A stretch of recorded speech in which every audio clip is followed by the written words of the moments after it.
termodinámica.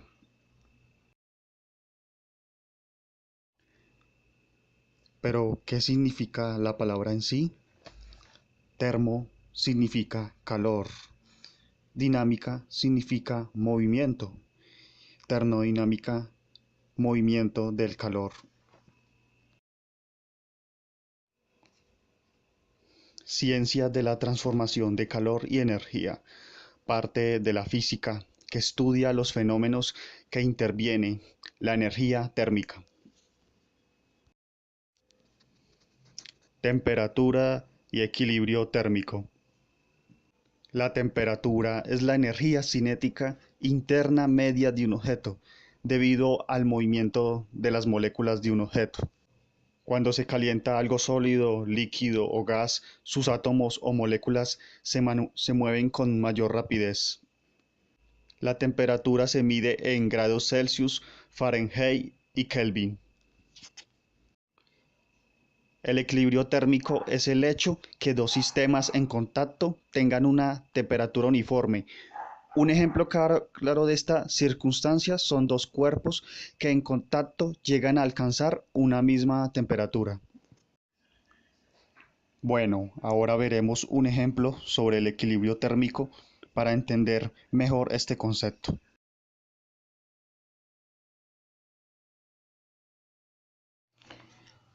Tomemos dos vasos de agua, uno a temperatura ambiente, o sea 20 grados, y otro a 90 grados, o sea caliente. El vaso de agua caliente tiene pequeñas partículas llamadas moléculas.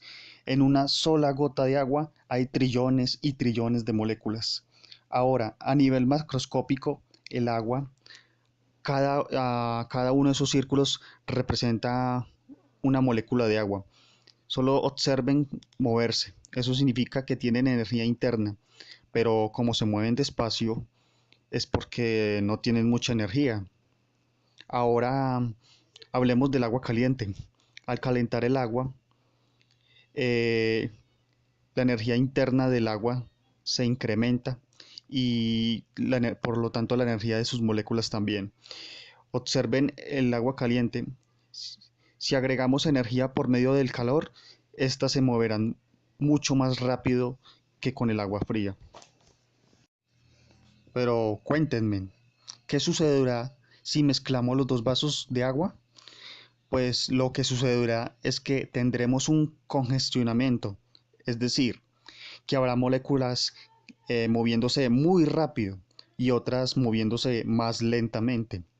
Y, y estas moléculas chocarán entre sí. Cuando esto sucede, las moléculas rápidas bajarán su velocidad y las lentas se acelerarán. Eso quiere decir que la energía se transfiere de las moléculas de agua caliente a las de agua fría y de pronto todas las moléculas se moverán a la misma velocidad. Pero ¿qué pasará si no mezclamos los dos vasos? Pues lo que ocurrirá es lo mismo. Al pasar el tiempo tendrán la misma temperatura, porque el aire también está compuesto por moléculas. La energía se mueve del agua al aire y del aire al agua.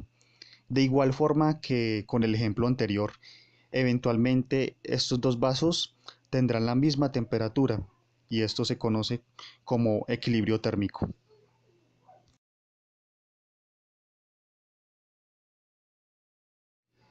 Ahora un ejemplo.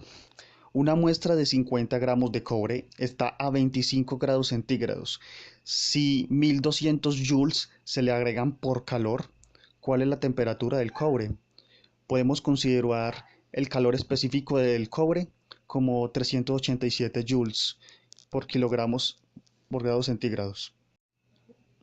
Observen la gráfica. Tenemos el cobre a 25 grados centígrados y se le agregarán 1200 joules por medio del calor. ¿Qué temperatura tendrá?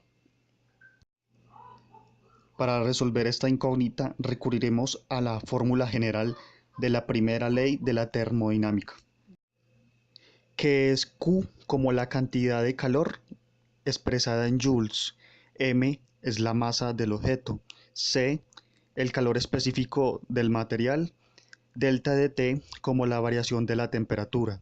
Si despejamos delta de T, obtendremos que es igual a Q sobre M por C. Al resolver las operaciones, obtendremos que la variación de la temperatura es de 62 grados centígrados. Con su temperatura inicial, que era de 25 grados centígrados, su temperatura final será de 87 grados centígrados al agregarle 1200 joules de calor.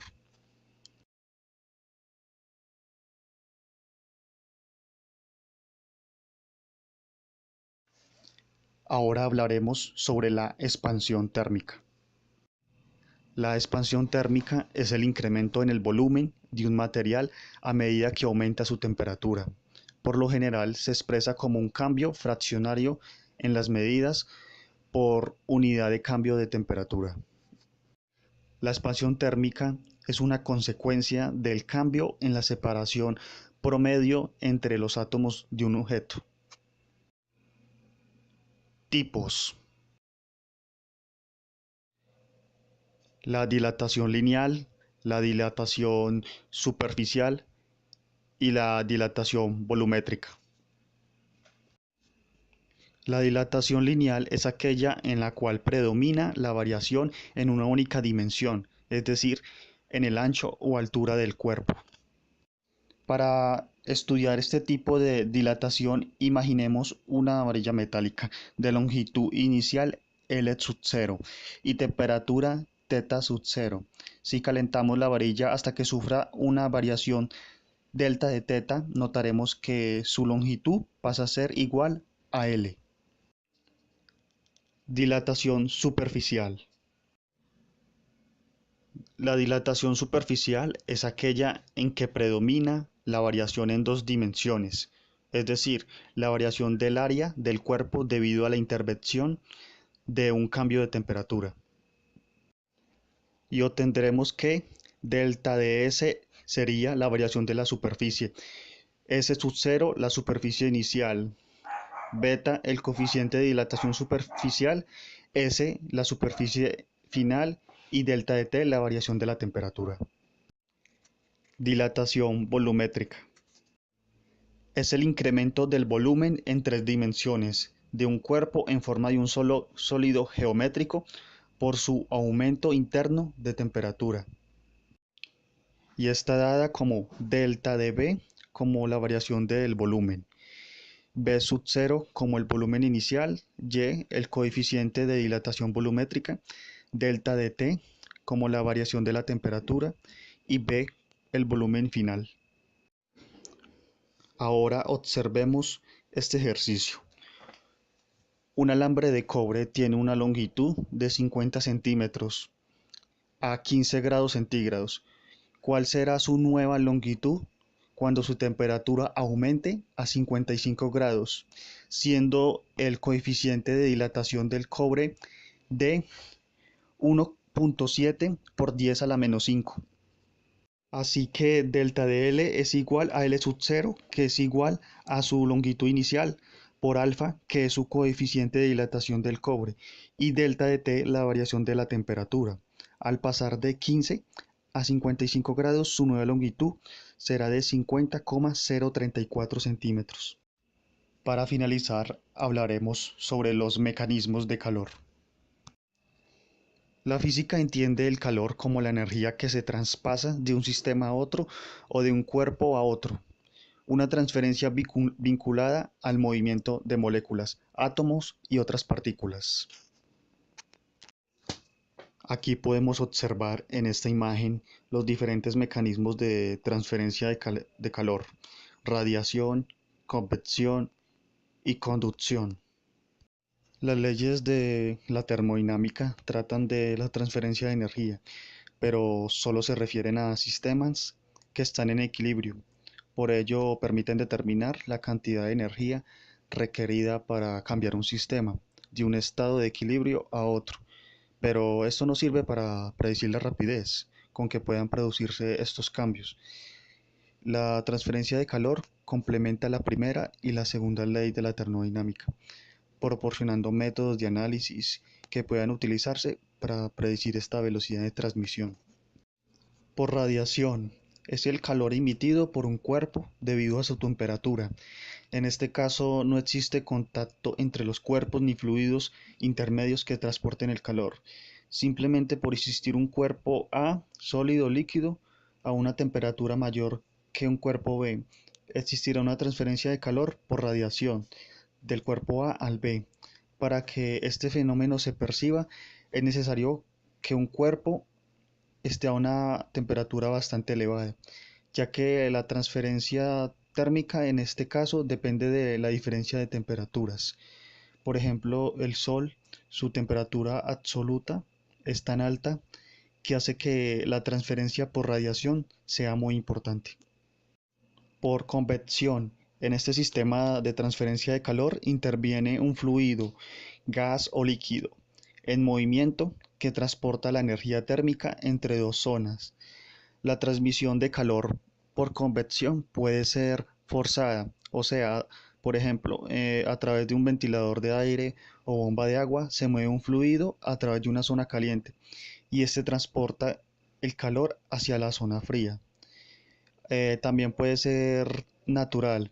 El propio fluido extrae el calor de la zona caliente y cambia su densidad haciendo que se desplace hacia la zona más fría, donde cede su calor. Aquí lo podemos ver en la imagen. Por conducción. El calor por conducción se produce cuando dos objetos diferentes a diferentes temperaturas entran en contacto. El calor fluirá a través del objeto de mayor temperatura hacia el de menor, buscando alcanzar el equilibrio térmico. Ambos objetos a la misma temperatura. Un ejemplo es lo que tenemos aquí. Cuando a la hora de cocinar tocamos un sartén caliente.